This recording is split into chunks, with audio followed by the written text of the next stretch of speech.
Hello everybody, thanks for stopping by. So, like its predecessor Gran Turismo Sport, Gran Turismo 7 is ever evolving, and as the year comes to an end we find it in a much better state. For me, literally the game changer was the ability to do engine swaps. It was a great addition to the game in my view, and it's totally transformed the single player. It's opened up so many cars and tunes to try. And with update 1.41 we've got more engine swaps, bringing the total to well over 50. Amongst them, some are absolutely ridiculous and don't make sense, some are undrivably powerful, but some are absolutely brilliant. And in this video I'm going to be running through my top 5 engine swaps for road cars, and I think there'll be a few surprises in there for you too. So let's get on with it. So at number 5 we're going to start off with a bit of a strange one. This is a GAC Maverick, which will be swapped into a Cayman GT4 road car. This is a Windsor V8 turbo 7 litre engine, and it produces over 1400 brake horsepower fully tuned.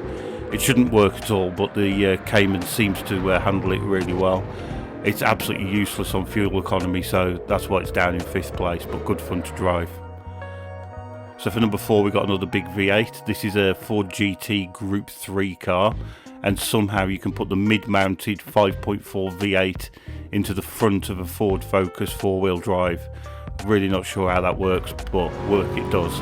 Fully tuned, this engine produces 790 brake horsepower, but the Focus chassis just handles it so well, it's unbelievable to drive.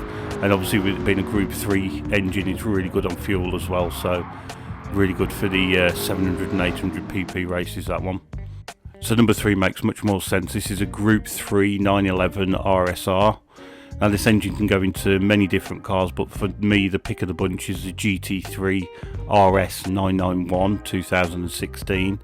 Now with this being a Group 3 engine, obviously it's really good on fuel, and this drive's just absolutely brilliant. In standard form it's good, but with this engine it just feels like a road going Group 3 car basically, and it's really good for the 700 and 800 pp races. I've used this quite a bit. As always, my link to the video is in the description. Number 2, the iconic noise of the 787B 4-rotor engine. Again, this is an engine that goes in quite a few cars, but for me the pick of the bunch is the RX-7 FD. Now this engine, fully tuned up, can produce almost 1000 brake horsepower, but to me it's almost undrivable. But detuned to a 700 pp range, it's got 562. It's much more manageable, really nice to drive, and with it being an endurance engine, the fuel economy is absolutely insane. This can easily do the Le Mans money grind without a pit stop.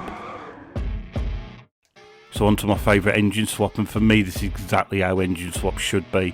So we're going to be using the 4.4 V8 out of the Z4 Group 3 car. Not a great Group 3 car, to be honest, in its own right. And the engine is going to be swapped into an E46 M3.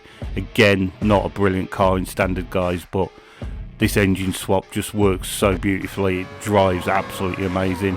If you haven't tried this car, I'd highly recommend you just take it around your favourite track and just give it a good old thrash. It's absolutely fantastic.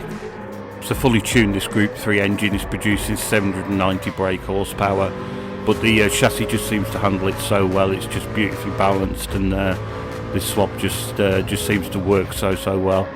Really good on fuel too, so this is well suited to the 700 and 800 pp races. Just in any guise, it's just a treat to drive. I highly recommend you give it a try.